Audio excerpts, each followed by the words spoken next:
ইয়া রাসূলুল্লাহ ইয়া হাবিবাল্লাহ অগলবিজি আপনি আমার জন্য আপনার যেই সাহাবীকে স্বামী হিসাবে নির্বাচন করবেন অগলবিজি আমার স্বামীর মধ্যে নিম্নে তিনটা গুণ থাকা লাগবে ইয়া রাসূলুল্লাহ ইয়া হাবিবাল্লাহ আপনার যেই সাহাবীর মধ্যে তিনটা গুণ পাওয়া যাবে অগলবিজি আমি আপনার ওই সাহাবীকে স্বামী হিসাবে নির্বাচন করব আল্লাহর পয়গম্বর বলেন সাহাবীরা আমার সাহাবীর মধ্যে কি কি গুণ থাকা লাগবে আমলতি সাহাবী আল্লাহর রাসূলকে ডাক দিয়া বলেন ইয়া রাসূলুল্লাহ ইয়া হাবিবাল্লাহ ওগো নবীজি আমার স্বামীর মধ্যে প্রথম নম্বর গুণ থাকা লাগবে যিনি আমার স্বামী হবেন তিনি সারা রাত ইবাদত বندگی করা লাগবে ইয়া রাসূলুল্লাহ ইয়া হাবিবাল্লাহ ওগো আল্লাহর পয়গম্বর সারা রাত ইবাদত বندگির বিষয়টা কিন্তু একদিন দুই দিন না গো নবীজি সারা বছর ধারাবাহিক ইবাদত বندگی করা লাগবে ওগো নবীজি শুধু এক বছর ইবাদত করলেই হবে না বরং এই ডিউটি আরম্ভ হবে বিয়ের দিন থেকে নিয়ে মৃত্যুর দিন পর্যন্ত চলবে আল্লাহর পয়গম্বর বলেন সাহাবীয়ারে দুই নম্বর কি গুণ থাকা লাগবে এমনি মুহূর্তে সাহাবী আল্লাহর রাসূলকে ডাক দিয়া বলেন ইয়া রাসূলুল্লাহ ইয়া হাবিবাল্লাহ ওগো নবীজি আমার স্বামীর মধ্যে দুই নম্বর গুণ থাকা লাগবে তিনি প্রতিদিন দিনের বেলা রোজা রাখা লাগবে একদিন দুই দিন না গো নবীজি সারা বছর ধারাবাহিক রোজা রাখা লাগবে এক বছর দুই বছর না গো নবীজি বিয়ের দিন থেকে নিয়ে রোজা রাখা আরম্ভ হবে মৃত্যুর দিন পর্যন্ত রোজা রাখা চলবে ইয়া রাসূলুল্লাহ ইয়া হাবিবাল্লাহ ওগো আল্লাহর পয়গম্বর আমার স্বামীর মধ্যে তিন নম্বরে গুণ থাকা লাগবে যিনি আমার স্বামী হবেন তিনি প্রতিদিন একবার মহাগ্রন্থ আল কোরআনকে খতম করবেন জুরে কোন সুবহানাল্লাহ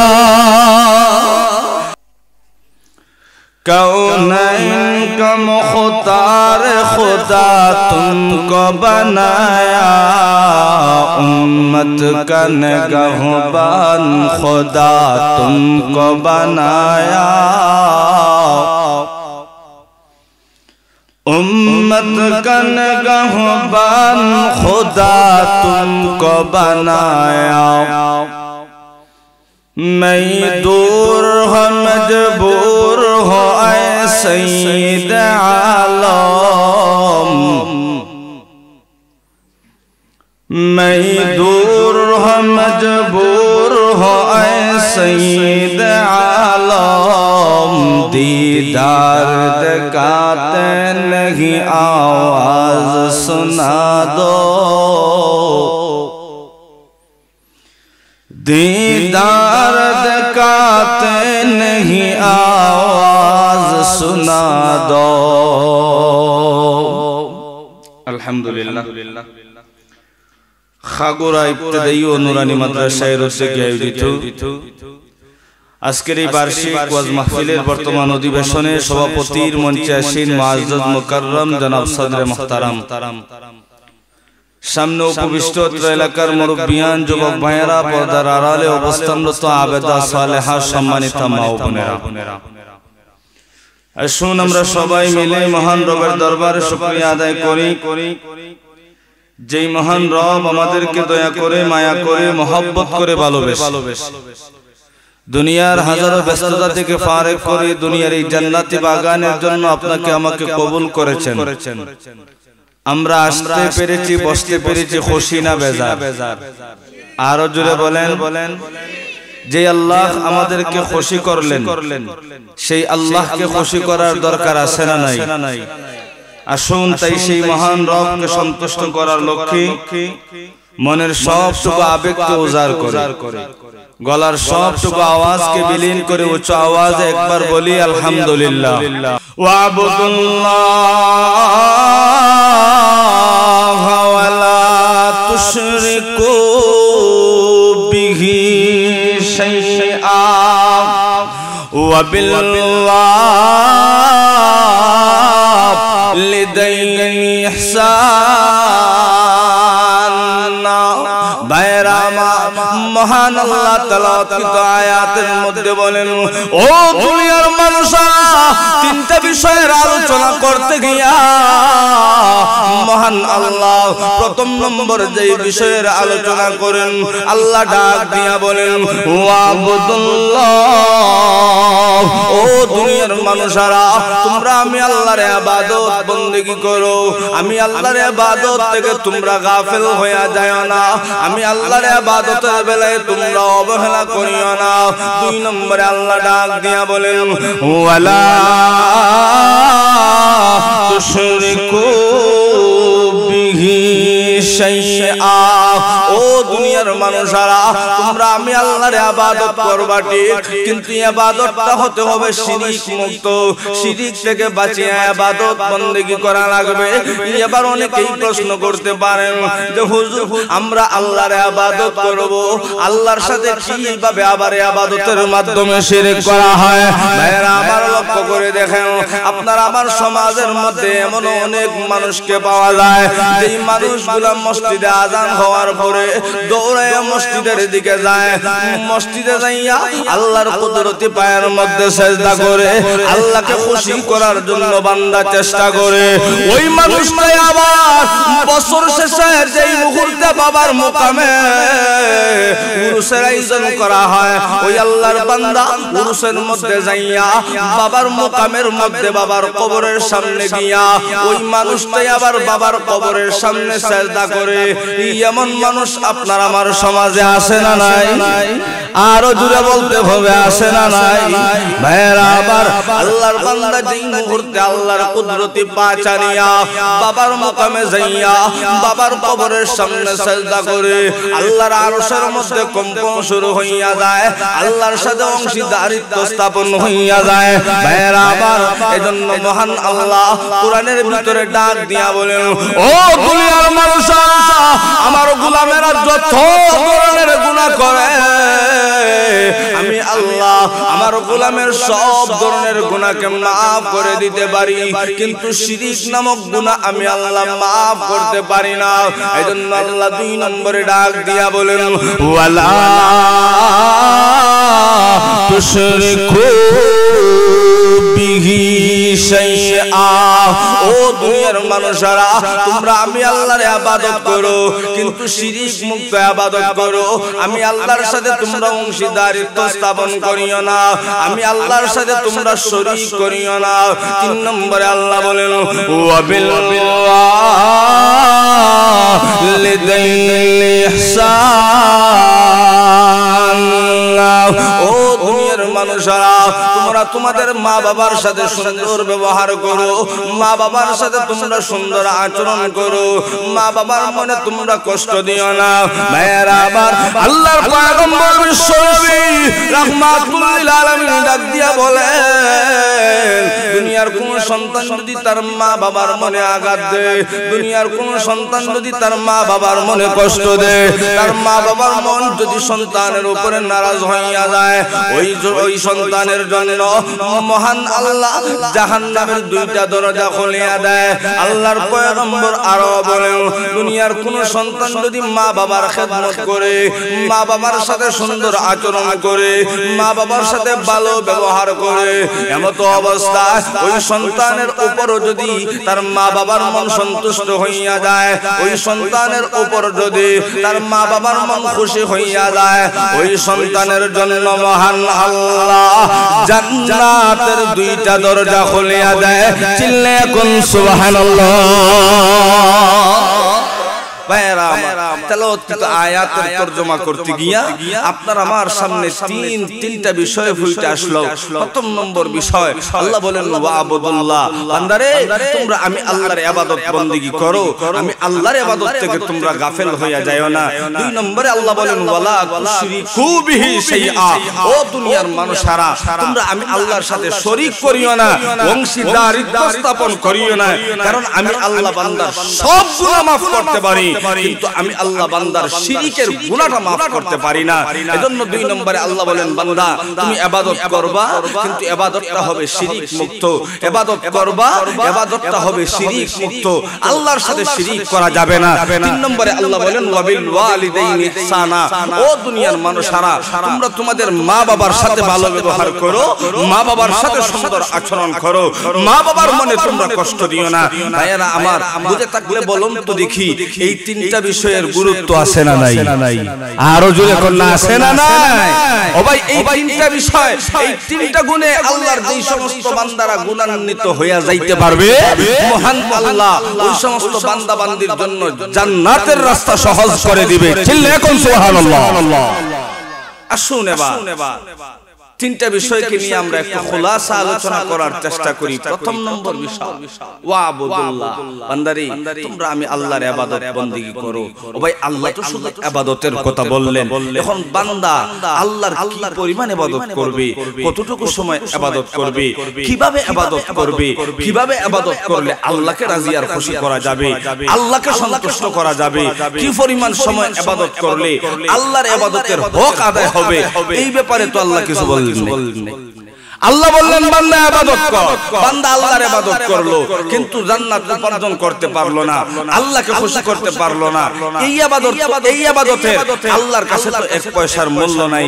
এখন কথা হলো হুজুর আমরা কতক্ষণ ইবাদত করব, কি পরিমাণ ইবাদত করব, কিভাবে ইবাদত করলে আল্লাহকে খুশি করা যাবে, এই বিষয়টা জানার দরকার আছে না নাই? প্রিয় হাজিরিন আসুন আমরা যখন আমাদের আকাবির আসলাম বুজুর্গানে দ্বীনের কাছে যাই সবক নেওয়ার জন্য, তখন আমাদের বুজুর্গানে দ্বীনদেরকে যখন আমরা জিজ্ঞাসা করি যে হুজুর আমরা কতটুকু সময় ইবাদত করব, অনেক বুজুর্গানে দ্বীনগণ এইভাবে বইলা থাকেন বাবারে তোমরা যদি ইবাদতের মাধ্যমে আল্লাহকে খুশি করতে চাও তাহলে 24 ঘন্টা সময় ইবাদতের মধ্যে কাটাইয়া দাও। জুড়ে কোন সুবহানাল্লাহ। ও ভাই কয় ঘন্টা সময় ইবাদত করা লাগবে? 24 ঘন্টা। এখন আমরা তো বাহ্যিক অবস্থায় মানুষের যে হালত দেখি, একজন মানুষের জন্য 24 ঘন্টা ইবাদত করা কঠিন কালেও সম্ভব না। কারণ একজন মানুষ সুস্থ থাকতে হলে তার খাবার দাবারের প্রয়োজন, প্রস্রাব পায়খানার প্রয়োজন, বাজার হাটে যাওয়ার প্রয়োজন, স্ত্রীর সাথে সময় কাটানোর প্রয়োজন। এই সমস্ত কাজগুলো যখন আল্লাহর বান্দা করবে 24 ঘন্টা থেকে সময় কইমা যাবে হুজুর, তাহলে তো বোঝা গেল 24 ঘন্টা ইবাদত করা সম্ভব না। ভাই মাইনা নিলাম বুজুর্গানে দ্বীনের কথার মধ্যে সন্দেহ থাকতে পারে, কথা ভুলও হতে পারে। তাহলে আমরা একটু নবীকে জিজ্ঞাসা করি, নবী গো আপনার উম্মতের জন্য 24 ঘন্টা ইবাদত বندگی করা সম্ভব কিনা? 1500 বছর আগে আল্লাহর পয়গম্বরকে এই প্রশ্ন করা হলে আল্লাহর পয়গম্বর বলেন আমার কোন উম্মত যদি 24 ঘন্টা ইবাদত বندگی করতে চায়, আমার উম্মতের জন্য 24 ঘন্টা ইবাদত বندگی করা শুধু সম্ভব একথা নয়, বরং আমার উম্মত চাইলে 24 ঘন্টা ইবাদত বندگی করা আমার উম্মতের জন্য একেবারে সহজ। জুড়ে কোন সুবহানাল্লাহ। ও ভাই নবী যেহেতু বলছেন সহজের মানে সহজ, এর মধ্যে কোনো সন্দেহ নাই, নবীর কথা ভুল হওয়ার সম্ভাবনা আছে। আরো জুড়ে বলেন, কেউ যদি বলে নবীর কথার মধ্যেও ভুল থাকতে পারে তার ঈমান আছে, ঈমান নাই। নবী যেহেতু বলছেন সম্ভব এর মানে সম্ভব, কিন্তু মুশকিল হলো, কঠিন হলো, জটিল হলো আমরা এর নিয়ম পদ্ধতি জানি না, কিভাবে করলে 24 ঘন্টা ইবাদত হয় এই নিয়মটা আমরা জানি না। এখন আমি যদি আপনাদের সামনে আজকের এই আলোচনার মাধ্যমে 24 ঘন্টার রুটিনটাকে একটু পরিষ্কার কইরা দেই, আপনারা কে কে করবেন হাতটা উঠে আল্লাহরে দেখান। 24 ঘন্টা ইবাদত করতে সবাই রাজি তো ইনশাআল্লাহ? আল্লাহ কবুল করুন, সবাই বলেন আমিন। হাত নামান। ইয়ারে হাজিরিন আসুন আমি আপনাদেরকে 24 ঘন্টার রুটিনটা একটু বুঝাইয়া দেই। রুটিনটা বোঝানোর জন্য আমি নবীর জামানার একটা ঘটনা দৃষ্টান্ত হিসাবে আপনাদের সামনে পেশ করব।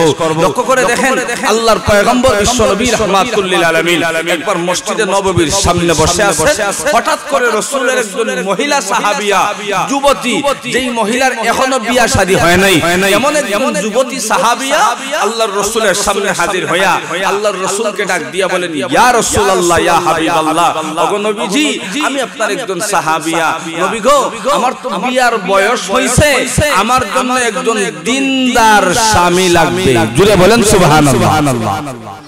ওই মেয়ের বিয়ার বয়স হইছে, মেয়ে নিজেই রাসূলের সামনে হাজির হয়ে গেছে, নবী গো আমার জন্য স্বামী লাগে। আর আপনার আমার সমাজের অবস্থা হলো এমন, মেয়ের বিয়ার বয়স হয়, মাশাআল্লাহ বাবার কোনো খবর নাই, মার কোনো খবর নাই, মেয়েটাও মাশাআল্লাহ এমন লজ্জাবতী একটা মেয়ে, লজ্জার কারণে বিয়ার কথা বাবার কাছে বলতে পারে না, মার কাছে বলতে পারে না, বড় ভাইয়ের কাছে বলতে পারে না, বাবির কাছে বলতে পারে না। কিন্তু ওই লজ্জাবতী বোনটাই আবার রাতের বেলা টাচ মোবাইল হাতের মধ্যে নিয়া 5টা 6টা পুরুষের সাথে কথা বলে, এমন বেহায়া মেয়ে আপনার আমার সমাজে আছে না নাই? আরো জোরে কোন আছে না নাই? ওই মেয়েটাও কিন্তু তার যৌবনের বিচার আল্লাহর তার যৌবনের বিচার কিন্তু আল্লাহর দরবারে হবে। যেই মেয়েটা অবৈধভাবে পরপুরুষের সাথে কথা বলল, কিন্তু ওই মেয়েটার বিচার হওয়ার আগে তার বাবার বিচার হবে, কারণ বাবা তার হক আদায় করে নাই, সঠিক সময়ে মেয়েকে তার স্বামীর হাতে উঠাইয়া দেয় নাই। আগে তার মায়ের বিচার হবে, কারণ মা তার হক আদায় করে নাই, সঠিক সময়ে মেয়েকে তার স্বামীর হাতে উঠাইয়া দেয় নাই। বড় ভাইয়ের বিচার হবে, তারপরে মেয়ের বিচার হবে, কারণ বড় ভাই তার দায়িত্ব পালন করে নাই, সঠিক সময়ে ছোট বোনকে তার মেয়ের জামাই বোনের জামার কাছে পৌঁছাইয়া দেয় নাই। এজন্য তাদের বিচার আগে, মেয়ের বিচার পরে। এখন আমরা যারা মেয়ে আছে, মেয়ের ব্যাপারে আরো সতর্ক হওয়ার দরকার আছে না নাই? আরো জোরে হইনা আছে না নাই? আমার তো মনে হয় আপনারা যারা বসে আছেন, আমাদের যাদের মা বোনেরা আছে, সবাই মনে হয় আল্লাহর বড় ওলি। আল্লাহু আকবার। একটু তদন্ত কইরেন মাঝে মধ্যে, মেয়ে থাকলে মেয়েকে, ছোট বোন থাকলে ছোট বোনকে, যে আসলেই কি আপনার ছোট বোনটা সৎ পথে আছে না নাই, আসলেই আপনার মেয়েটা সৎ পথে আছে না নাই। এই ধরনের জাস্টিফাই করার দরকার আছে না নাই ভাই?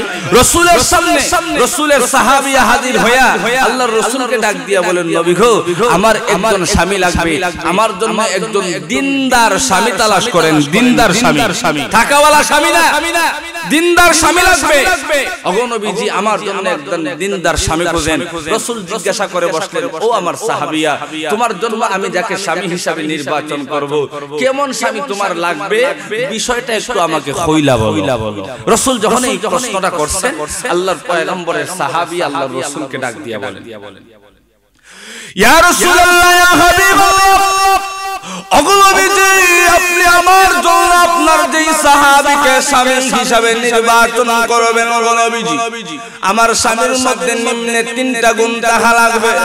ইয়া রাসূলুল্লাহ, ইয়া হাবিবাল্লাহ, আপনার যেই সাহাবীর মধ্যে 3টা গুণ পাওয়া যাবে গো নবীজি, আমি আপনার ওই সাহাবীকে স্বামী হিসাবে নির্বাচন করব। আল্লাহর পয়গম্বর বলেন, সাহাবীরা আমার সাহাবীর মধ্যে কি কি গুণ থাকা লাগবে? এমনিতে সাহাবী আল্লাহর রাসূলকে ডাক দিয়া বলেন, ইয়া রাসূলুল্লাহ, ইয়া হাবিবাল্লাহ, ওগো নবীজি আমার স্বামীর মধ্যে প্রথম নম্বর গুণ থাকা লাগবে, যিনি আমার স্বামী হবেন তিনি সারা রাত ইবাদত বندگی করা লাগবে।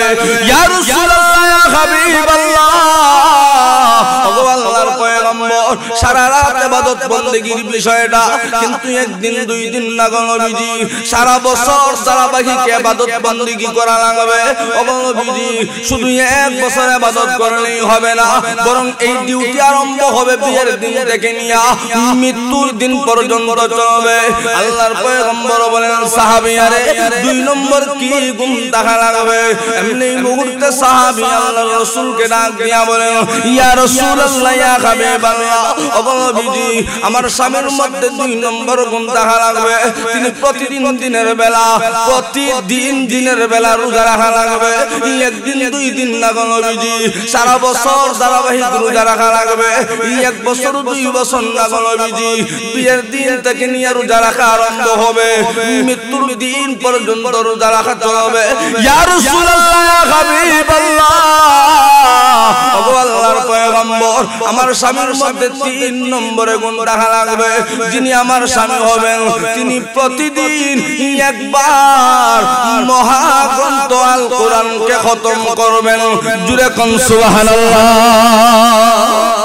আল্লাহর পয়গম্বরের সাহাবীয়া রাসূলকে ডাক দিয়া বলেন, ইয়া রাসূলুল্লাহ, ইয়া হাবিবাল্লাহ, ওগো নবীজি আপনার যেই সাহাবীকে আমার জন্য স্বামী হিসাবে নির্বাচন করবেন, আমার স্বামীর মধ্যে নিম্নে কয়টা গুণ থাকা লাগবে? আরো জোরে তিনটা গুণ দেখা লাগবে। প্রথম নম্বর গুণ সারা রাত ইবাদত বندگی, একদিন দুই দিন না, সারা বছর ধারাবাহিক, এক বছর দুই বছর না, বিয়ের দিন থেকে নিয়ে আরম্ভ হবে মৃত্যুর দিন পর্যন্ত চলবে। আপনারা বুঝে থাকলে বলুন তো, একজন মানুষ যদি বিয়ে করার পরে সারা বছর ধারাবাহিক সারা রাত ইবাদত বندگی করা লাগে, ওই পুরুষের জন্য বিয়ে করার দরকার আছে। আর জোরে হয় না, দরকার আছে। আল্লাহ আল্লাহ। যাই হোক, এরপরও সারা রাত ইবাদত বندگی করলে দিনের বেলার একটা সুযোগ থাকে। দুই নম্বর যেই শর্তটা দিল, দিনের বেলার সুযোগও বন্ধ। প্রতিদিন দিনের বেলা রোজা রাখা লাগবে। এখন রোজা রাখে কি স্ত্রীর সাথে সময় কাটানো সম্ভব? আরো জোরে হয় না, সম্ভব না। এর মানে দিনের বেলা রাস্তাও বন্ধ হয়ে গেছে। আল্লাহর রাসূল সাল্লাল্লাহু আলাইহি সাল্লাম বললেন, সাহাবিয়া তিন নম্বর গুণ কি? সাহাবিয়া বলেন, নবী তিন নম্বর গুণ হইল প্রতিদিন একবার কুরআন খতম করা লাগে। বলুন তো, এই তিনটা আমল যদি আল্লাহর কোন বান্দা করে 24 ঘন্টার সময় কি এর ভিতরে ঢুকে কি ঢুকে না? 24 ঘন্টার সময় এর ভিতরে ঢুকে যায়। আল্লাহর রাসূল বলেন, সাহাবিয়ারে, আমি যদি আমার কোন সাহাবীকে এই তিন শর্তে তোমাকে বিয়ে করার জন্য রাজি করতে পারি, তাহলে বিয়ে হবে। আল্লাহর রাসূল এই কথা বলে আল্লাহর রাসূল সাহাবায়ে কেরামের একটা মজমার মধ্যে যায়, সাহাবায়ে কেরামকে ডাক দিয়া বলেন, ও আমার সাহাবীরা, তোমাদের জন্য আজকে একটা অফার আছে। সাহাবায়ে কেরাম মুস্কি হাসি দিয়া বললেন, কি অফার? সাহাবায়ে কেরাম তো মনে মনে খুশি, মনে হয় আল্লাহর পক্ষ থেকে কোন সুসংবাদ আসছে। সাহাবায়ে কেরাম ডাক দিয়া বলেন, নবী গো, কি অফার? আল্লাহর রাসূল সাল্লাল্লাহু আলাইহি ওয়াসাল্লাম বলেন, সাহাবীরা রে, অফারটা হলো আমার কাছে একজন সুন্দরী রূপসী যুবতী সাহাবিয়া আছে, আমার সাহাবিয়ার জন্য একজন দিনদার স্বামী লাগবে। আসো কি কেউ তোমাদের মধ্যে এমন আমার সাহাবিয়াকে বিয়ে করবা? বিয়ের কথা শুনলে কে না করতে চায়? রাসূল ঘোষণা দিতে দেরি সমস্ত সাহাবায়ে কেরাম সাথে সাথে হাত উঠায়া আল্লাহর রাসূলকে ডাক দিয়া বলেন, ইয়া রাসূলুল্লাহ, ইয়া হাবিবাল্লাহ, ওগো নবীজি, আমি আপনার সাহাবিয়াকে বিয়ে করতে চাই। সাহাবিয়া তো একজন, সাহাবী তো অনেক, সবাই রাজি। নবী গো, আমি আপনার সাহাবিয়াকে বিয়ে করতে চাই।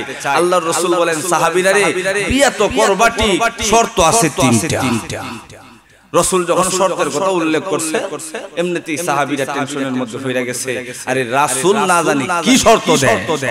সাহাবায়ে কেরাম ডাক দিয়া বলেন, ইয়া রাসূলুল্লাহ, ইয়া হাবিবাল্লাহ, নবী গো, শর্তগুলা কি একটু আমাদের সামনে উল্লেখ করেন।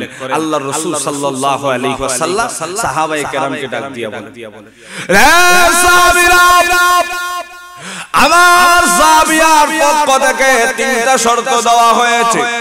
প্রথম নম্বর শর্ত হলো, যিনি আমার সাহাবিয়াকে বিয়ে করবেন তিনি প্রতিদিন রাতের বেলা সারা রাত ইবাদত বندگی করা লাগবে। রাসূল যখন প্রথম শর্তের কথা উল্লেখ করেছেন, অধিকাংশ সাহাবায়ে কেরাম সাথে সাথে উপর থেকে হাতটা নিচের দিকে নামায়া নিছেন। আল্লাহর পয়গম্বরকে ডাক দিয়া বলেন, ইয়া রাসূলুল্লাহ, ইয়া হাবিবাল্লাহ, এত কঠিন শর্ত মানা আমাদের পক্ষে সম্ভব না। আল্লাহর পয়গম্বর বলেন, সাহাবীরা রে, শর্ত এখনো দুইটা বাকি। ইয়া রাসূলুল্লাহ, ইয়া হাবিবাল্লাহ, আর কি গো শর্ত একটু বলেন। আল্লাহর পয়গম্বর ডাক দিয়া বলেন, সাহাবীরা রে, দুই নম্বর শর্ত হলো প্রতিদিন দিনের বেলা রোজা রাখা লাগবে। আল্লাহর পয়গম্বর বলেন, রে সাহাবীরা, তিন নম্বর শর্ত হলো প্রতিদিন একবার কোরআন খতম করা লাগবে। কিতাবের মধ্যে আসে, আল্লাহর পয়গম্বর বিশ্বনবী রাহমাতুল লিল আলামিন যেই মুহূর্তে সাহাবায়ে কেরামের সামনে তিন শর্তের কথা উল্লেখ করেছেন, সমস্ত সাহাবায়ে কেরাম সাথে সাথে নিচের দিকে হাতটা নামাইয়া আল্লাহর পয়গম্বরকে ডাক দিয়া বলেন, ইয়া রাসূলুল্লাহ, ইয়া হাবিবাল্লাহ, ও নবীজি, এমন কঠিন তিন শর্ত মানা আমাদের পক্ষে সম্ভব না। সমস্ত সাহাবায়ে কেরাম বৈশা গেছেন, আল্লাহর পয়গম্বর অপেক্ষা করেন কোন একজন সাহাবী দাঁড়ায় বিয়ের জন্য রাজি হইয়া যায়। হঠাৎ করে তাকায়া দেখা যায় মজমার মধ্যখান থেকে একজন সাহাবী লাফ দিয়া দাঁড়াইয়া আল্লাহর পয়গম্বরকে ডাক দিয়া বলেন, ইয়া রাসূলুল্লাহ, ইয়া হাবিবাল্লাহ, ও নবীজি, আপনার সাহাবীর পক্ষ থেকে যেই তিন শর্তের কথা উল্লেখ করেছে, আপনার সাহাবীর তিন শর্ত মাইনা আমি আপনার সাহাবিয়াকে বিয়ে করতে চাই। রাসূলের একজন সাহাবী রাজি হয়ে গেছে, নবী গো আপনার সাহাবিয়া যে 3 শর্ত দিয়েছে, সারা রাত ইবাদত, সারা দিন রোজা, প্রতিদিন কোরআন খতম, আমি 3 শর্ত মানলাম, আপনার সাহাবিয়াকে বিয়ে করতে চাই। জোরে কোন সুবহানাল্লাহ। ভাই সাধারণ কথা না, সারা রাত ইবাদত বندگی কইরা দিনের বেলা রোজা রাখে কি বেশি সময় ঘুমানি যায়? রোজা তো মাকরুহ হয়ে যায়, লম্বা সময় ঘুমানো যায় না। এরপরও সাহাবী রাজি হয়ে গেছে, নবী গো আমি আপনার সাহাবিয়াকে বিয়ে করতে চাই। আল্লাহর পয়গম্বর সাহাবীকে কাছে আনলেন, সাহাবিয়াকে কাছে আনলেন, উভয়ের মধ্যে বিয়া ফরাইয়া দিলেন। স্বামী স্ত্রী উভয় মিলা বিয়ার পরে যখন বাড়ির উদ্দেশ্যে রওনা করছেন, কিতাবের মধ্যে আসে উভয় মিলা যেই মুহূর্তে বাড়িতে পা রাখছে, এমনিতেই মুয়াজ্জিন মসজিদে এশার আযান দিছে। এশার আযান দেওয়া মানে রাতের বেলার ডিউটি আরম্ভ হয়ে যাওয়া। রেস্টের সময় হলো শুধু মাগরিব থেকে নিয়ে এশা পর্যন্ত, এই সময়টা রেস্টের। এশার আযান হয়ে গেছে, এর মানে রাতের বেলা সারা রাত ইবাদত বندگির ডিউটি আরম্ভ হয়ে যাওয়া। এমনিতেই রাসূলের সাহাবী এবং সাহাবিয়া যখন বাড়িতে গেছে, স্ত্রী তার স্বামীকে ডাক দিয়া বলে, স্বামী গো ঘরেতে ঢুকবেন ঠিক, মুয়াজ্জিন তো এশার আযান দিয়া দিছে, যান মসজিদে যাইয়া এশার নামাজটা আদায় করে, আর আমি ঘরের ভিতরে এশার নামাজটা আদায় করি। জোরে কোন সুবহানাল্লাহ। ও ভাই এটাই হলো দিনদার স্বামী স্ত্রীর আখলাক আর চরিত্র। দিনদার স্ত্রী যদি পান, কপালটা খুলে যাবে, আপনাকে নেক আমলের জন্য আগ্রহ যোগাইয়া দিবে। নামাজের সময় হলে স্বামীকে তাড়াতাড়ি বলবে, স্বামী গো আগে নামাজে যাও, এরপরে ঘরের কাজ করো। আর যদি স্ত্রী দিনদার না হয়, বড় যে কত প্রকারের অশান্তি হতে পারে, যারা অশান্তির মধ্যে পড়ছে তারাই বুঝে, বিবরণ করে বোঝানো সম্ভব না। জুড়ে কোন ঠিক কিনা? প্রিয় হাজিরিন, সাহাবী এবং সাহাবিয়া বাড়িতে গেছে, মুয়াজ্জিন মসজিদে এশার আযান দিছে, স্ত্রী ডাক দিয়া কয়, স্বামী গো যান মসজিদ যাইয়া এশার নামাজটা আদায় করেন। আল্লাহর পয়গম্বরের সাহাবী চলে গেছে মসজিদে, সুন্দর করে ওযু বানাইয়া ইমামের পিছনে এশার নামাজ আদায় করে বাড়ির মধ্যে আসছেন। এত সময়ের আলোচনা বুঝে থাকলে বলুন, সাহাবী যখন মসজিদ থেকে বাড়িতে আসছে, সাহাবী কি এখন ঘুমাবে না ইবাদত করবে? আরো জোরে কোন না, ঘুমাবে না ইবাদত করবে? শর্ত অনুযায়ী ইবাদত করার কথা, কিন্তু লক্ষ্য করে দেখা যায় পয়গম্বরের সাহাবী মসজিদ থেকে এশার নামাজ আদায় করে আসার পরে বাড়িতে আইসা স্ত্রীর সাথে কথাবার্তা নাই, খাবার দাবারের সাথে কোনো সম্পর্ক নাই, সরাসরি বিছানার মধ্যে গিয়া শুয়ে পড়ছে। এখন আপনারা এই কোন তো দেখি, নতুন স্ত্রী যখন ঘরের মধ্যে আনা হয়, আর নতুন স্ত্রী যখন স্বামীর কাছে একটা আবদার করে, আর স্বামী যদি ওই আবদারটাকে লঙ্ঘন করে, স্ত্রীর মনটা খুশি না বেজার? আরো জোরে বেজার হইয়া যায়। স্ত্রীর মনটা বেজার হইয়া গেছে, সাহাবিয়া বেজার হইয়া বৈশা রইছে, হায়রে আমার স্বামী তো দেখি প্রথম শর্তটাই আদায় করল না, প্রথম শর্তটাই আদায় করলো না। আল্লাহু আকবার। আল্লাহর পয়গম্বরের সাহাবী এশার নামাজ আদায় করেই ঘুমায়া পড়ছে, কিন্তু স্ত্রী তো আর ঘুমায় না, সাহাবিয়া ঘুমায় না, সারা রাত সজাগ থেকে অপেক্ষা করে। অপেক্ষার প্রহর গুনতে গুনতে সাহরির সময় হয়ে গেছে। 2 নম্বর শর্ত ছিল দিনের বেলা রোজা। এখন বলেন তো আপনারা রোজা রাখতে হলে সাহরি খাওয়ার দরকার আছে না নাই? স্ত্রী মনে মনে চিন্তা করে, মনে হয় প্রথম দিন শরীরটা ক্লান্ত, স্বামী ঘুমায়া পড়ছে, কিন্তু আমার স্বামী 2 নম্বর শর্ত যখন পালন করবে, দিনের বেলা রোজা রাখবে, এখন সেহরির সময় উঠবে, কিন্তু স্ত্রী তাকায় দেখে সেহরির সময় পার হইয়া যায়, সাহাবী তো আর ঘুম থেকে ওঠে, সাহাবী এখনো ঘুমের মধ্যে আছে, স্ত্রীর মনটা আরো বেজার হইয়া গেছে। তার মানে আমার স্বামী আমার 2 নম্বর শর্ত পালন করবে না। সাহরি খাওয়া হয় নাই, এর মানে দিনের বেলা রোজা রাখাও হবে না। স্ত্রীর মনটা আরো বেজার হইয়া গেছে। আল্লাহু আকবার। অপেক্ষার প্রহর গুনতে গুনতে সাহরির সময় শেষ, ফজরের সময় হয়ে গেছে, মুয়াজ্জিন মসজিদে এশার আযান দিছে। পয়গম্বরের সাহাবী সারা রাত ঘুমায়, কিন্তু ফজরের আযান হওয়ার সাথে সাথে লাফ দিয়া ঘুম থেকে উঠা স্ত্রীকে ডাক দিয়া বলে, স্ত্রী গো উঠো, ওযু বানাও, ফজরের নামাজ আদায় করো। স্ত্রী ডাক দিয়া কয়, স্বামী গো আমি উঠবো কি? আমি তো সারা রাত উঠাই ঘুমাইছেন তো আপনি, উঠবেন আপনি, আমি তো সারা রাত উঠাই, তাহলে আমি আর উঠবো কি? আল্লাহু আকবার। স্ত্রী ডাক দিয়া কয়, যান আগে ফজরের নামাজ আদায় করেন, হিসাব হবে নামাজের পরে। পয়গম্বরের সাহাবী মসজিদে গেছে, সুন্দর করে ওযু বানায়া ফজরের নামাজ আদায় করে বাড়ির মধ্যে আসছে। দিনের বেলা রোজা রাখার কথা, ফজরের নামাজ আদায় করে আসার পরে এমনিতেই সাহাবী তার স্ত্রীকে ডাক দিয়া বলে, স্ত্রী গো, আমি তো তোমাকে খুব বেশি মহব্বত করি, ভালোবাসি, যার কারণে এই কঠিন 3 শর্ত মাইনা তোমাকে বিয়ে করে আমার বাড়ির স্ত্রী হিসাবে গ্রহণ করেছি। ও আমার স্ত্রী, যাও আমার জন্য একটু নাস্তার ব্যবস্থা করো। এমনিতেই স্ত্রী সারা রাত ঘুমায় নাই, মনের ভিতরে দুশ্চিন্তা, স্বামী একটা করে 2টা শর্ত লঙ্ঘন করে ফেলাইলো, এখন পর্যন্ত কোরআনে একবার তেলাওয়াত করে নাই, এর মানে কোরআন তেলাওয়াতের শর্তটাও পূরণ করবে না। এই মুহূর্তে যখন স্বামী আইসা স্ত্রীর কাছে নাস্তা তালাশ করে, আপনারাই বলুন তো দেখি জবাবটা কি উল্টা হবে না বাইতুল হবে? জবাব তো এমনিতে উল্টা। স্ত্রী ডাক দিয়া কয়, স্বামী গো, আমি তোমার জন্য নাস্তার ব্যবস্থা করতে পারবো না, তুমি তো আমার একটা শর্ত পালন করে নাই, চলো নবীর কাছে যাবো, আল্লাহর পয়গম্বর আমার 3 শর্তের সমাধান দিবে, এরপরে আপনার জন্য নাস্তার ব্যবস্থা করব। জোরে কোন সুবহানাল্লাহ। আর আপনার আমার সমাজের স্ত্রীরা স্বামী লুকাইয়া তালাক দিয়া দিছে, স্ত্রীও আশ্বাসে আর প্রকাশ করে না, মানুষ শুনলে কি বলবে? আছে না নাই? আরো জোরে না, আছে না নাই? আল্লাহু আকবার। কত যে অবৈধ মেলামেশা আপনার আমার সমাজে হইতেছে। এই যে ভূমিকম্প, আনসিজনে ভূমিকম্প, এগুলো হয় কেন? আমাদের অপরাধের কারণে, আমাদের অপরাধের কারণেই তো হইতেছে। প্রিয় হাজিরিন, পয়গম্বরের সাহাবী এবং সাহাবিয়া স্বামী স্ত্রী উভয়ের মধ্যে দ্বন্দ্বের মীমাংসার জন্য রাসূলের কাছে হাজির হয়ে গেছে। স্ত্রী আল্লাহর রাসূলের সামনে হাজির হইয়া আল্লাহর রাসূলকে সালাম দেওয়ার পরেই স্বামীর ব্যাপারে রাসূলের দরবারে 3টা অভিযোগ দায়ের করেছে। স্ত্রী আল্লাহর রাসূলকে ডাক দিয়া বলে, ইয়া রাসূলুল্লাহ, ইয়া হাবিবাল্লাহ, অগণবিজি, আমি আপনার সাহাবীকে 3 শর্তের মাধ্যমে স্বামী হিসাবে গ্রহণ করেছি গো নবীজি। ইয়া রাসূলুল্লাহ, ইয়া হাবিবাল্লাহ, নবী গো, গতকাল রাত থেকে নিয়া এখন পর্যন্ত আমার স্বামী একটা শর্ত পালন করেন। কথাটা শোনা মাত্র আল্লাহর পয়গম্বরের চেহারা মলিন হয়ে গেছে।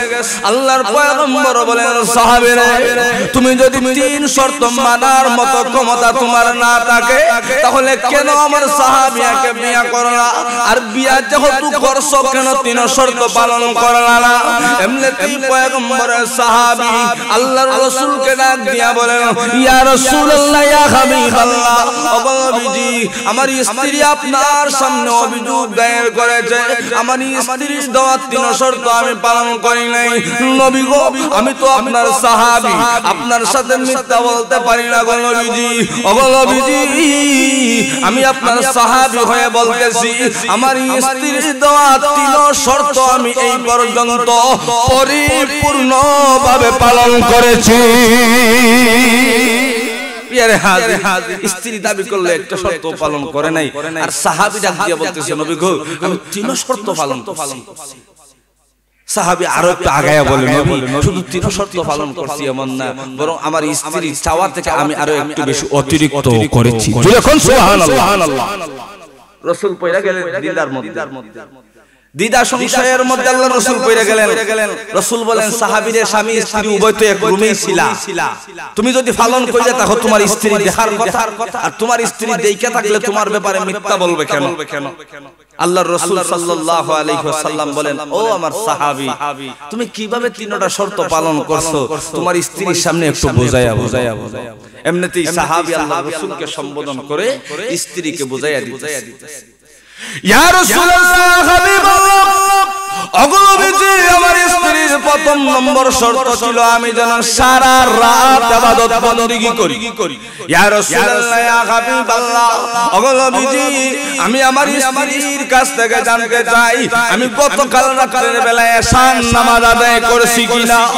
আল্লাহর পয়গম্বর বলেন, ও আমার সাহাবিয়ারা, বলো না, তোমার স্বামী কি গতকাল রাতের বেলায় এশার নামাজ আদায় করেছে?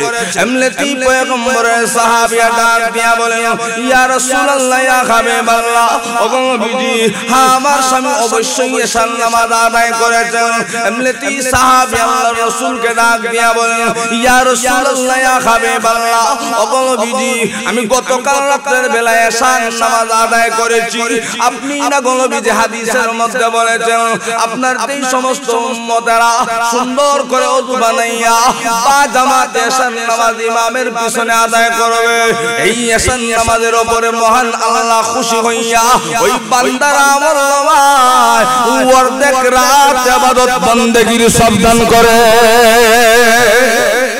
সাহাবী ডাক দিয়া বলেন নবী গো আপনি তো বলছেন আপনার কোন উম্মত যদি এশার নামাজ আদায় কইরা নেয় সুন্দর করে ওযু বানাইয়া ওই এক ওয়াক্ত নামাজের বিনিময়ে মহান আল্লাহ আপনার উম্মতের আমলনামায় অর্ধেক রাত ইবাদত বন্দেগীর সব দান করে নবী গো আপনার এই কথাটা হাসান না মিছা আল্লাহর রাসূল বলেন অবশ্যই হাসান সাহাবী ডাক দিয়া বলেন নবী গো আপনার কথা যদি হাসা হয়ে থাকে তাহলে আপনি বলেন না আমি যে এশার নামাজ আদায় করলাম আমার আমলনামায় অর্ধেক রাতের সওয়াব দেওয়া হইছে কিনা আল্লাহর পয়গম্বর বলেন সাহাবীরে তুমি এশার নামাজ আদায় করার কারণে মহান আল্লাহ তোমার আমলনামায় অর্ধেক রাত ইবাদত বন্দেগীর সওয়াব দান করেছে জোরে কোন সুবহানাল্লাহ সাহাবী ডাক দিয়া বলেন নবী গো আমি যে সারা রাত ইবাদত বন্দেগী করব ইবাদত দিয়া তো উদ্দেশ্যই সওয়াব এখন আমি যদি সারা রাত ঘুমাইয়া সারা রাত ইবাদত বন্দেগীর সওয়াব পাই আমার তাহলে আমার স্ত্রীর বাধারা কোথায় এমনিতেই স্ত্রী ডাক দিয়া বলে ওগো নবীজি আমার স্বামী তো অর্ধেক রাতের হিসাব দিয়েছেন আমার শর্ত ছিল সারা রাত বাকি অর্ধেক রাতের হিসাব লাগবে এমনি মুহূর্তে আল্লাহর পয়গম্বর বলেন সাহাবীরে বাকি অর্ধেক রাতের হিসাব দাও সাহাবী আল্লাহর রাসূলকে ডাক দিয়া বলে ইয়া রাসূলুল্লাহ ইয়া হাবিবাল্লাহ ওগো নবীজি আমার স্ত্রীকে আমি জিজ্ঞেস করতে চাই গতকাল ফজরের নামাজ আমি আদায় করছি কিনা এমনি মুহূর্তে স্ত্রী ডাক দিয়া বলে ইয়া রাসূলুল্লাহ ইয়া হাবিবাল্লাহ নবী গো আমার স্বামী যদিও সারা রাত ঘুমায় কিন্তু ফজরের সময় দেরি করে না ফজরের নামাজ আদায় করেছে সাহাবী আল্লাহর রাসূলকে ডাক দিয়া বলে ইয়া রাসূলুল্লাহ ইয়া হাবিবাল্লাহ ওগো নবীজি আপনি না হাদিসের মধ্যে বলেছেন গো আপনার এই সমস্ত উম্মতেরা এশার নামাজ আদায় করে ঘুমায়া যাবে আবার ফজরের সময় ওইটা ইমামের পিছনে বা জামাত ফজরের নামাজ আদায় করবে মহান আল্লাহ এশার বিনিময়ে তারা আমলনামায় অর্ধেক রাতের সওয়াব দান করে আর ফজরের বিনিময়ে মহান আল্লাহ তারা আমলনামায় বাকি অর্ধেক রাতের ইবাদত বন্দেগীর সওয়াব দান করে সাহাবী আল্লাহর রাসূলকে বলেন ইয়া রাসূলুল্লাহ ইয়া হাবিবাল্লাহ ওগো নবীজি আমি এশার বিনিময়ে অর্ধেক রাতের ইবাদতের সওয়াব কামাইলাম ফজরের বিনিময়ে অর্ধেক রাতের ইবাদতের সওয়াব কামাইলাম ইয়া রাসূলুল্লাহ ইয়া হাবিবাল্লাহ ওগো আল্লাহর পয়গম্বর আপনি বলেন লাগো আমার আমলনামায় মহান আল্লাহ সারা রাত ইবাদত বন্দেগীর সওয়াব দিবেন কিনা এমনিতেই পয়গম্বর ডাক দিয়া বলেন সাহাবীরে তুমি এশার নামাজ আদায় করার কারণে ঘুম থেকে উঠে আবার ফজরের নামাজ আদায় করার কারণে তোমার আমলনামায় মহান আল্লাহ সারা রাত ইবাদত বন্দেগীর সওয়াব দান করেছে ভাইরা আমার আল্লাহর রাসূল বলেন ও আমার সাহাবী তোমার আমলনামায় মহান আল্লাহ সারা রাত ইবাদত বন্দেগীর সওয়াব দান করছে আল্লাহর রাসূল বলেন ও আমার সাহাবিয়া ও আমার সাহাবীর স্ত্রী শোনো তোমার স্বামী তোমাকে যে সারা রাত ইবাদত বন্দেগীর হিসাবটা মিলায়া দিল তুমি কি তা বুঝতে পারছো এমনিতেই সাহাবিয়া মাথাটা নিচের দিকে দিয়া আল্লাহর রাসূলকে ডাক দিয়া বলেন নবী গো হো আমি আমার প্রথম নম্বর শর্তের সঠিক জবাব আমার স্বামীর কাছ থেকে পেয়েছি ওগো নবীজি আমার তো শর্ত ছিল দুই তিনটা আমার তো একটা অভিযোগের সমাধান হলো আরো দুইটা অভিযোগ বাকি রাসূল বলেন কি অভিযোগ সাহাবিয়া ডাক দিয়া হয় নবী গো আমার দুই নম্বর শর্ত ছিল আমার স্বামী দিনের বেলা রোজা রাখবে ওগো নবীজি ফজরের নামাজ আদায় করে বাড়িতে আইসাই আমার স্বামী আমার কাছে নাস্তা তালাশ করছে সেহরির সময় সাহরিও খায় নাই ওগো নবীজি এর মানে আমার স্বামী দিনের বেলা রোজা রাখবে না আমি আমার স্বামীর কাছে সারা বছর রোজার হিসাব চাই আল্লাহর রাসূল বলেন ও আমার সাহাবী তুমি রোজা রাখলা না কেন তোমার স্ত্রীর সামনে তুমি রোজার হিসাব বুঝাইয়া দাও সাহাবী আল্লাহর রাসূলকে ডাক দিয়া বলেন ইয়া রাসূলুল্লাহ ইয়া হাবিবাল্লাহ ওগো নবীজি আমার স্ত্রী দুই নম্বর অভিযোগ হলো আমি দিনের বেলা রোজা রাখিনি। ইয়া রাসূলুল্লাহ ইয়া হাবিবাল্লাহ, ওগো নবীজি আপনি হাদিসের মধ্যে বলেছেন গো আপনার যেই সমস্ত উম্মতেরা রমজান মাস আসার পরে রমজান মাসে একদিনে একটা রোজা রাখবে, মহান আল্লাহ রমজানের এক রোজার বিনিময়ে বান্দা বান্দিরা আমলনামায় 10 দিন রোজা রাখার সওয়াব দান করে। সাহাবী আল্লাহর রাসূলকে ডাক দিয়া বলেন, ইয়া রাসূলুল্লাহ ইয়া হাবিবাল্লাহ, ওগো নবীজি এই রমজানের এক দিনে যদি 10 দিন রোজা রাখার সওয়াব হয়, আমি রমজানে মোট 30 দিন রোজা রেখেছি, এই 30 দিনের বিনিময়ে মহান আল্লাহ আমার আমলনামায় 300 দিন রোজা রাখার সওয়াব দিবেন কিনা? আল্লাহর পয়গম্বর বলেন, সাহাবীরা তুমি রমজানে 30 দিন রোজা রাখার কারণে মহান আল্লাহ তোমার আমলনামায় 300 দিন রোজা রাখার সওয়াব দান করেছে। সাহাবী আল্লাহর রাসূলকে ডাক দিয়া বলেন, নবী গো আমার স্বামীর কাছে আমার 2 নম্বর অভিযোগ ছিল, আমার স্বামী সারা বছর রোজা রাখার হিসাব চাই আমার স্বামীর কাছে। ওগো নবীজি আমার স্বামী তো আমার সামনে মোট 300 দিনের রোজা রাখার হিসাব দিয়েছেন, বছর তো আর 300 দিনে হয় না, বছর হয় 365 দিনে। নবী গো আমার স্বামীর কাছে আরো 65 দিনের রোজার হিসাব চাই। আল্লাহর পয়গম্বর বলেন, ও আমার সাহাবী আরো 65 দিনের হিসাব দাও। এমনিতেই সাহাবী আল্লাহর রাসূলকে ডাক দিয়া বলেন, ইয়া রাসূলুল্লাহ ইয়া হাবিবাল্লাহ, ওগো নবীজি আরো 65 দিনের হিসাব দেব। আপনি তো হাদিসের মধ্যে বলছেন আপনার কোন উম্মত যদি রমজানের পরের মাস অর্থাৎ শাওয়াল মাসে শাওয়ালের 6টা রোজা রাখে, মহান আল্লাহ শাওয়ালের এক একটা রোজার বিনিময়ে বান্দা বান্দির আমলনামায় 10 দিনের সওয়াব দান করে। শাওয়ালে আল্লাহর যে সমস্ত বান্দারা 6টা রোজা রাখে, 6 রোজার বিনিময়ে তার আমলনামায় মহান আল্লাহ মোট 60 দিন রোজা রাখার সওয়াব দান করে। যখন সুবহানাল্লাহ।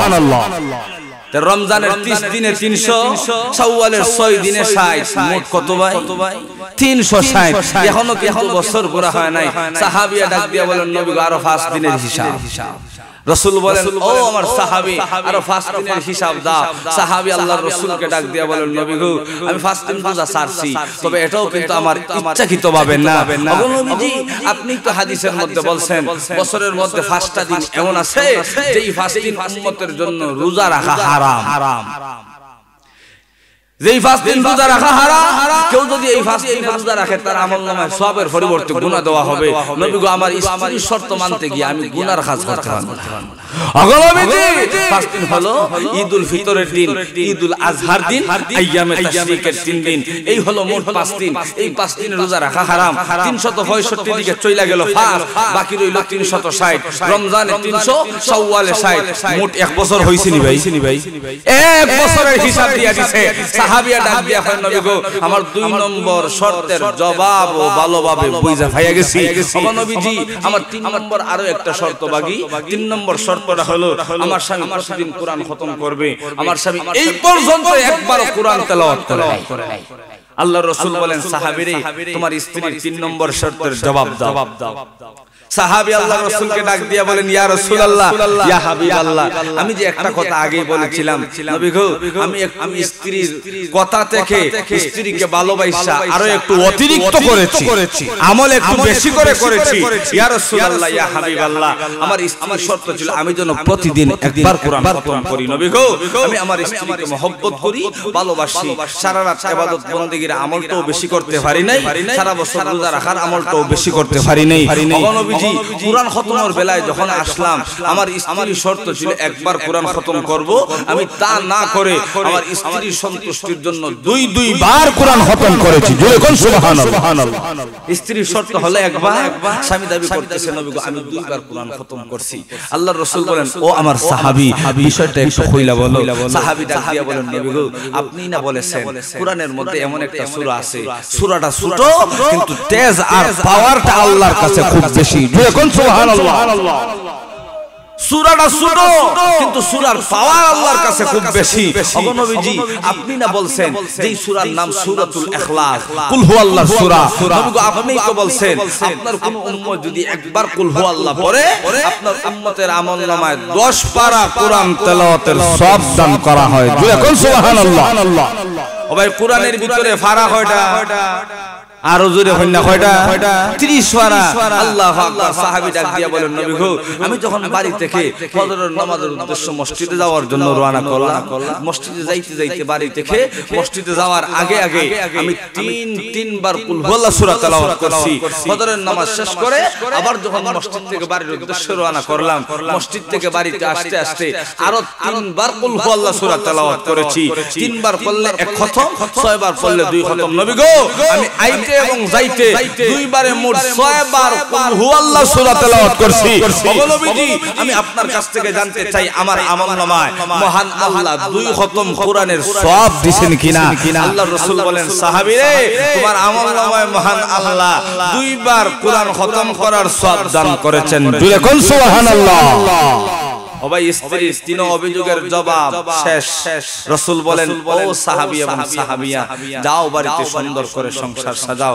ভাই এই লম্বা ঘটনা বলার মূল মাকসুদ আমার ছিল যে আমি আপনাদেরকে 24 ঘন্টার রুটিনটা বোঝাইয়া দিব নবী সাহাবা নামাজ পড়লেন এশার নামাজ পড়লেন ফজরের দুই ওয়াক্ত নামাজ পড়িয়া সারা রাত ঘুমাইছেন ফজরের সময় উঠছেন আল্লাহর রাসূল বলেন আমার ওই সাহাবীর আমলনামা সারা রাত ইবাদত বندگির সওয়াব দান করা হয়েছে এখানেই শেষ না আল্লাহর পয়গম্বর দু জাহানের সরদার নবী মুহাম্মদুর রাসূলুল্লাহ সাল্লাল্লাহু আলাইহি ওয়াসাল্লাম বলেন আমার কোন উম্মত যদি দৈনিক 5 বার সুন্দর করে ওযু বানাইয়া 5 ওয়াক্ত নামাজ সঠিকভাবে সঠিক নিয়মে সুন্দর করে সঠিক সময়ে ভালোভাবে আদায় করে নিতে পারে এই 5 ওয়াক্ত নামাজের বিনিময়ে মহান আল্লাহ আমার উম্মতের আমলনামায় 24 ঘন্টা ইবাদত বندگির সওয়াব দান করবে জোরে কোন সুবহানাল্লাহ ও ভাই বুঝে থাকলে বলুন 24 ঘন্টা ইবাদত বندگی করা সহজ না কঠিন আরো জোরে বলে আরো জোরে বলে এজন্য আল্লাহ বলেন ওয়া আবুদুল্লাহ ওয়ালা তুশরিকু বিহি শাইআ ওয়া বিল ওয়ালিদাইনি ইহসান আল্লাহ ডাক দিয়া বলে ও দুনিয়ার মানুষরা তোমরা আমি আল্লাহর ইবাদত বندگی করো কি পরিমাণ ইবাদত বندگی করবা 24 ঘন্টা ইবাদত বندگی করো ওগো আল্লাহ 24 ঘন্টা তো আমাদের পক্ষে ইবাদত বندگی করা সম্ভব না আল্লাহর পয়গম্বর ডাক দিয়া বলেন ও আমার উম্মতরা 24 ঘন্টা ইবাদত বندگی করা তোমাদের জন্য একেবারে সহজ উম্মতরা শুনো তোমরা দৈনিক 5 বার 5 ওয়াক্ত নামাজে যাইয়া সুন্দর করে ওযু বানাইয়া 5 ওয়াক্ত নামাজ সঠিক নিয়মে আদায় করতে পারো আমার আল্লাহ এই 5 ওয়াক্ত নামাজের উপরে খুশি হইয়া তোমাদের আমলনামায় 24 ঘন্টা ইবাদত বندگির সওয়াব দান করবে প্রিয় হাজিরিন 24 ঘন্টা ইবাদত বندگی করা একেবারে সহজ আমরা যারা এই 24 ঘন্টার রুটিনটা বুঝলাম আমরা সবাই 24 ঘন্টা ইবাদত করতে রাজি আছি ইনশাআল্লাহ 5 ওয়াক্ত নামাজ সবাই করবেন তো ইনশাআল্লাহ আল্লাহ কবুল করেন সবাই বলেন আমিন আর দুইটা বিষয় বাকি রয়ে গেছে দুই নম্বর হলো আল্লাহর সাথে শিরক বিস্তারিত বলার সময় নেই তিন নম্বর হলো মা বাবার খেদমত করা বিস্তারিত বলার সময় নেই যতটুকু আমল হইল আল্লাহ যেন আমাদের প্রত্যেককে এই আমলের উপরে পরিপূর্ণ ইখলাসের সাথে আমল করার তৌফিক দান করেন সবাই বলেন আমিন ওয়া আখির দাওয়ানা